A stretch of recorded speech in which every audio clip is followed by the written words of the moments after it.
Assalamualaikum warahmatullahi wabarakatuh. Alhamdulillahirabbil alamin. Wassalatu wassalamu ala asrafil anbiya'i wal mursalin wa ala alihi wa sahbihi ajma'in. Amma ba'du. Yang kami hormati Bapak dosen pengampu mata kuliah metodologi penelitian, Bapak Dr. Muhammad Arfan Muammar MPDI, dan teman-teman semuanya yang kami banggakan. Pada kesempatan kali ini saya, Dimas Dodi, dan Usbani akan mempresentasikan tentang model research and development dalam pendidikan agama Islam. Penelitian dan pengembangan atau research and development menjadi suatu metode penelitian yang cukup populer dan banyak dipilih sebagai metode penelitian dalam berbagai kajian, termasuk dalam dunia pendidikan. Akan tetapi, dalam mata pelajaran pendidikan agama Islam, penelitian ini masih dihitung relatif baru. Penelitian merupakan kegiatan pengumpulan, pengolahan, analisis, dan penyajian data yang dilakukan secara sistematis dan objektif untuk memecahkan masalah atau ingin menguji suatu hipotesis untuk mengembangkan prinsip-prinsip umum. Sedangkan pengembangan adalah proses atau cara yang dilakukan untuk mengembangkan suatu menjadi baik atau menjadi sempurna. Jadi, penelitian dan pengembangan, research and development yang biasa disingkat R&D, merupakan jenis penelitian yang spesifik untuk menghasilkan produk tertentu dan menguji efektivitasnya di masyarakat. Akan tetapi, selama ini, penelitian dan pengembangan yang dilakukan dalam mata pelajaran PAI lebih kepada pengembangan produk media pembelajaran. Itu pun masih jarang sekali. Persoalannya adalah kebanyakan guru mata pelajaran PAI masih bertahan dengan metode konservatif dan sulit untuk mengintegrasikan mata pelajaran PAI dengan realitas sosial atau ekonomi, bahkan sains dan teknologi. Urgensi research and development dalam pembelajaran PAI. Penelitian dan pengembangan R&D digunakan untuk menghasilkan sebuah produk dan menguji efektivitas produk tersebut. Dalam proses pengembangan suatu media pembelajaran diperlukan suatu persiapan dan konsep. Produk-produk pendidikan yang dihasilkan dapat berupa kurikulum yang spesifik untuk keperluan pendidikan tertentu, metode mengajar, media pendidikan, buku ajar, modul, kompetensi tenaga kependidikan, sistem evaluasi, model uji kompetensi, penataan ruang kelas untuk model pembelajaran tertentu, model unit produksi, model manajemen, sistem pembinaan pegawai, dan sistem penggajian dan lain-lain. Dalam pandangan Imam Bawani, Research and Development (R&D) inilah yang akan membantu kita untuk melakukan kreasi dan inovasi yang melahirkan produk yang terus-menerus disempurnakan. Tujuannya adalah menjamin kemudahan dan kenyamanan dalam bidang pendidikan Islam, aspek akidah lah. Lebih lanjut, Briggs and Gineodis mendeskripsikan bahwa R&D dapat memfasilitasi penelitian yang sistematis, pengembangan tujuan instruksional, strategi, materi ajar, dan proses pembelajaran. Selanjutnya, R&D memudahkan implementasi strategi penggunaan bahan-bahan itu dalam pengaturan instruksional. Hal ini akan bermanfaat bagi pembelajaran PAI, terutama dalam hal pemahaman siswa terkait PAI akan lebih kontekstual. Model-model research and development dalam pembelajaran PAI. Research and development dalam pelajaran akidah akhlak memberikan informasi kepada guru pendidikan agama Islam untuk menghadapi dinamika pendidikan. Pembelajaran akidah akhlak tidak hanya membahas doktrin agama saja secara klasikal.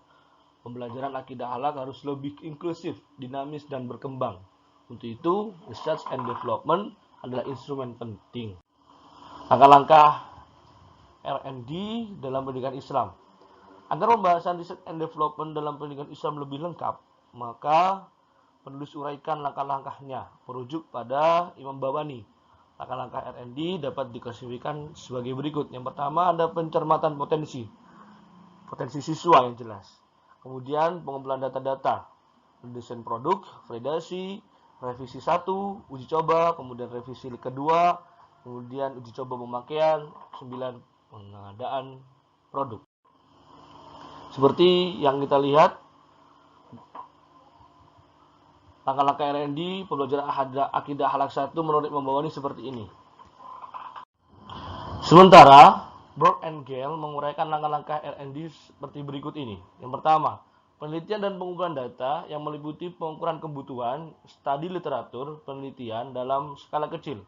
Yang kedua, perencanaan yang meliputi penyusunan rencana penelitian, meliputi kemampuan-kemampuan yang diperlukan dalam pelaksanaan penelitian, rumusan tujuan yang hendak dicapai dengan penelitian tersebut. Ketiga, pengembangan draft produk yang meliputi pengembangan bahan pembelajaran, proses pembelajaran, dan instrumen evaluasi. 4. Uji coba lapangan awal yang meliputi uji coba di lapangan pada 1-3 sekolah dengan 6-12 subjek uji coba. 5. Merevisi hasil uji coba yang meliputi memperbaiki atau menyempurnakan hasil uji coba. 6. Uji coba lapangan dengan cara melakukan uji coba yang lebih luas pada 5-15 sekolah dengan 30-100 orang subjek uji coba. 7. Penyempurnaan produk hasil ujian lapangan dengan cara menyempurnakan produk hasil uji lapangan. 8. Uji pelaksanaan lapangan yang dilaksanakan pada 10-30 sekolah melibatkan 40-200 subjek. 9. Penyempurnaan produk akhir, penyempurnaan berdasarkan masukan dari uji pelaksanaan lapangan. 10. Diseminasi dan implementasi. Seperti yang bisa kita lihat, ini adalah bagian langkah-langkah R&D Pendidikan Islam 2 menurut Brock and Gale.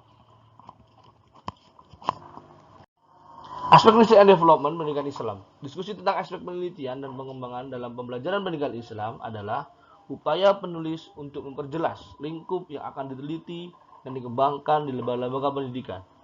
Penelitian dan pengembangan tidak dapat dilakukan kecuali dengan langkah penelusuran yang benar. Langkah pertama yang harus dilakukan adalah menentukan tujuan pengembangan itu sendiri. Ketiga, merujuk pendapat Imam Bawani dan Brock and Gale menulis menggunakan 5 tahap prosedur dalam pengembangan bahan ajar yang baik, yaitu yang pertama analisis, yang kedua perencanaan, pengembangan, evaluasi, dan revisi. Pada tahap perancangan, bahan ajar didesain sedemikian rupa agar menghasilkan bahan ajar yang berkualitas. Selanjutnya, berdasarkan rencana yang telah didesain, dikembangkan lebih lanjut pada tahap ketiga atau tahap pengembangan. 1. Tahap analisis. Pada tahap ini, karakteristik dan kebutuhan siswa merupakan fokus utama yang perlu mendapatkan perhatian. Yang kedua adalah tahap perancangan. Pada tahap ini, ada beberapa hal yang perlu dilakukan dan diperhatikan, yaitu perumusan tujuan pembelajaran, pemilihan topik mata pelajaran, pemilihan media dan sumber, serta pemilihan strategi pembelajaran. Langkah penting perancangan adalah pemilihan strategi pembelajaran. Pemilihan strategi pembelajaran menyangkut 2 hal penting, yaitu yang pertama adalah urutan penyajian, penentuan urutan penyajian. Berarti pengaturan urutan tema, konsep, teori, prinsip, atau prosedur utama yang harus disajikan. Kedua, aktivitas pembelajaran. Aktivitas pembelajaran pendidikan Islam yang bermakna adalah aktivitas pembelajaran yang berfokus pada student learning centered. Dalam aktivitas pembelajaran bermakna siswa dituntut belajar lebih aktif. Mereka harus melakukan banyak hal seperti mengerjakan latihan, tugas, dan beragam aktivitas yang dapat membentuk pengalaman belajarnya. Yang ketiga adalah tahap pengembangan. Setelah tahap perancangan tersebut di atas, tahap paling penting lainnya adalah melakukan pengembangan bahan ajar pendidikan Islam. Tahap pengembangan ini merupakan inti dari tahap-tahap lainnya. Tahap sebelumnya merupakan prasyarat, sementara tahap berikutnya adalah tahap finalisasi. Yang keempat adalah tahap evaluasi. Pada tahap ini, produk pengembangan dievaluasi dalam konteks perbaikan kualitas produk. Evaluasi dilakukan melalui proses uji coba.